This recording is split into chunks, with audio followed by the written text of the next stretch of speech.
leader of Al-Qaeda, Al-Zawahiri, was killed on Sunday in Kabul in a drone strike by the United States.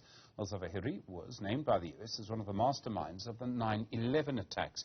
The US also warning its citizens of possible retaliatory attacks. To discuss who will take over as leader and for the impact on Al-Qaeda branches, we're joined by the Executive Director of the Afro-Middle East CEntre, Naéem Jeenah. Naéem, good evening to you and thank you for your time on The Pulse tonight. Ayman al-Zawahiri was someone the United States had wanted for a very long time. They've now removed him from the scene. They've now killed him. What impact is this going to have on Al-Qaeda? Frankly, not much. I mean, Zawahiri, since he took over Al-Qaeda just over a decade ago, has proven to be a very low-profile, non-charismatic leader compared to his predecessor, Osama bin Laden. But the one thing he was really good at is kind of building a democracy for the organization, and a bureaucracy rather, for the organization that would last beyond his death. So it's not, losing him as the leader is not such a big deal because he wasn't very charismatic and, very kind of high profile. But he also ensured that the kind of branches that were set up, etc., and the independence by which they operate will continue even after his death. So it's not going to have a great deal of an impact on the organization itself.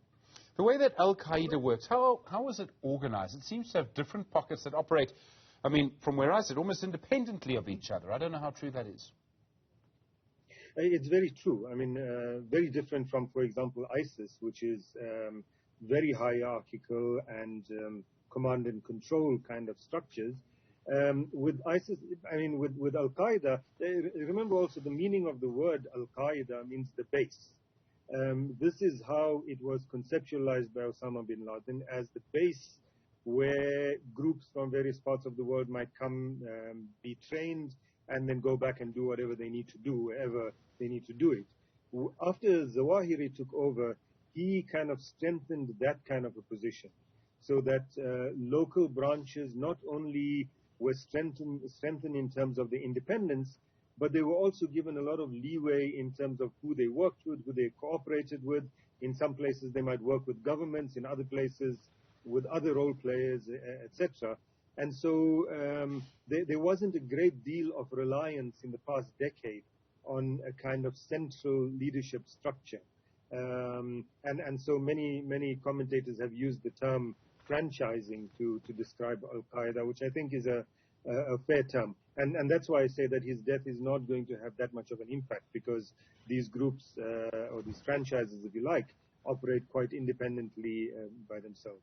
So presumably then, I mean, if the United States' sort of stated aim is to remove Al-Qaeda from the scene, that's very difficult to do. This strike won't do it. You can't do it in one move. It requires something very different. Absolutely. I mean, I personally, I think it's virtually impossible to say that they will remove Al-Qaeda in totality. And even if they do, as we've seen, for example, with Boko Haram in Nigeria, you remove one manifestation of it, the next manifestation happens to be worse. But it's not really possible because of the kind of way in which it is structured.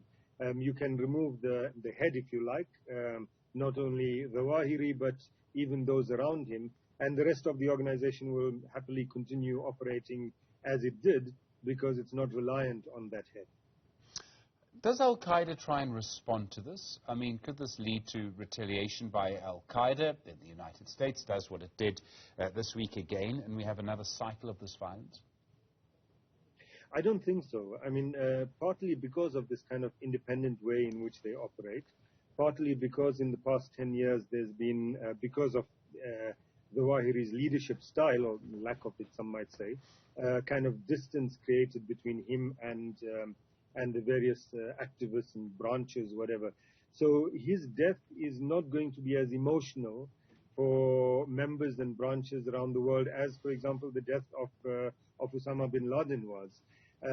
I don't think that there's going to be any retaliation, either from Al-Qaeda or from the Taliban, for that matter. And the relationship between Al-Qaeda and the Taliban, and I mean, we need to go back a little bit. I mean, it's a long time ago now, but it was because the Taliban actually hosted bin Laden, not because they attacked the US, but because they provided sanctuary for bin Laden, that the US actually invaded Afghanistan in the first place, and then left last year, withdrew its military, leaving, well, the Taliban in charge. How does the Taliban feel about Al-Qaeda now? Well, of course, we must note that before the Taliban gave Al-Qaeda refuge and hosted them, Al-Qaeda was provided with weapons, etc., by the United States because they were fighting against the Soviet Union in Afghanistan. One of the issues recently for the Taliban as an existential issue is its battle with ISIS. The ISIS grouping in Afghanistan has at different points become stronger, then lost some support, etc. But through that battle, and here's the kind of ironic thing, that in that battle with ISIS, the United States supports the Taliban, because the United States doesn't have the energy, appetite, etc. right now to deal with the ISIS issue in Afghanistan. They're quite happy with the Taliban dealing with it. In that battle, Al-Qaeda and Zawahiri in particular have come out vocally in support of the Taliban against ISIS. So that kind of support for the Taliban, the support of Al-Qaeda against ISIS, is very important because, as I said, ISIS poses for it an existential threat. So the relationship we're seeing now between Taliban and the US over the past 3 days, the US accusing the Taliban of breaking the Doha Agreement. In terms of that agreement, Taliban will not host groups that will launch attacks against other states. Al-Qaeda could argue that they haven't, since Zawahiri has been there in the past year. So the US is accusing Taliban of violating the agreement.